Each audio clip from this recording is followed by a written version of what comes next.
Pandas AI allows you to interact with Pandas library with conversational style. Here we are importing a data frame, which is the GDP and happiness numbers of these countries. Using Pandas AI, we're asking plot the histogram of countries showing for each the GDP using different colors for each bar. And when we run it, we get a chart, just like that, in a conversational style. With Pandas AI, we can deal with multiple data frames. Here we have the employees' data and the salaries for each employee in separate dictionaries. We create Pandas data frame using these. We initialize Pandas AI and ask who gets paid the most. And we get the answer, Olivia. And when we look, as a matter of fact, Olivia from marketing do make the most amount of money. Pandas AI is an open source library. I'll put the link in the description. At my Patreon, you can find the source code files to 100 plus GPT applications. You can also find the code download links at my website. Link is in the description. Let's start with a simple example. You do have to pip install Pandas AI ahead of time. We import Pandas as PD, Pandas AI, and OS, set our OpenAI environment key, and we generate a data frame with these countries, their GDPs, and their happiness index. We import OpenAI from Pandas and set our API key here. And then we ask which are the five happiest countries. Then sort by happiness, high to low. What is the average GDP and what is the total happiness? We're running in debug mode. Let's print it one by one. The answer to which are the 5 happiest countries is listed right here. Next, we are asking it to sort by happiness, high to low. And we see that Canada is the happiest country. Next, Australia, United Kingdom, Germany, and United States. Next is what is the average GDP? And the answer is right here. And the total happiness, the sum of total happiness, which doesn't really make sense, but here we go. We have it. When running, Pandas AI creates this .log file, and you can see its reasoning process right here. This was the answer for the happiness index.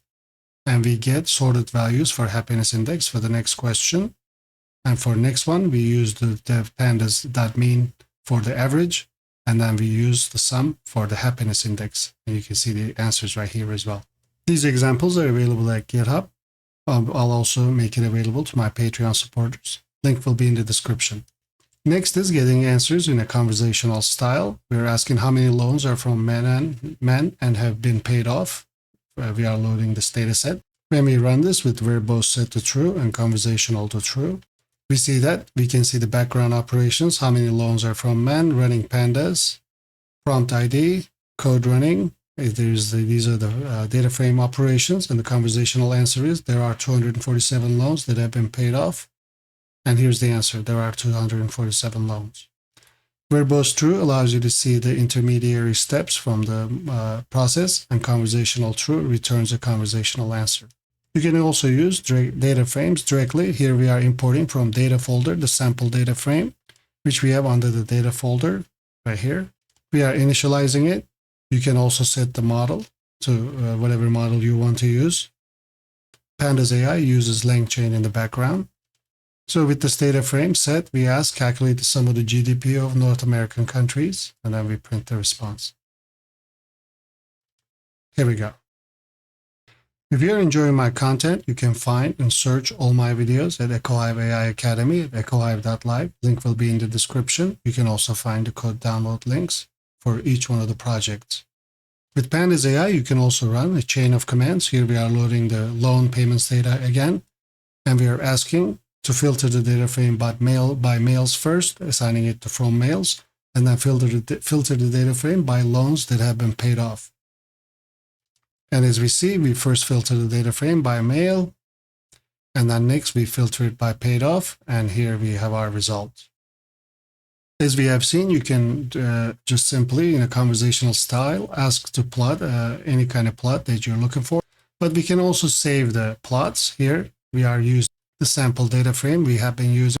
We are defining a user-defined path, which is charts, and we enter it as a parameter here, user-defined path, and we ask actually to plot a histogram of countries using different colors for each bar. And when we run it, we not only get a chart, but also our chart is saved under the charts directory, as we see here. Thank you for watching and see you in the next video.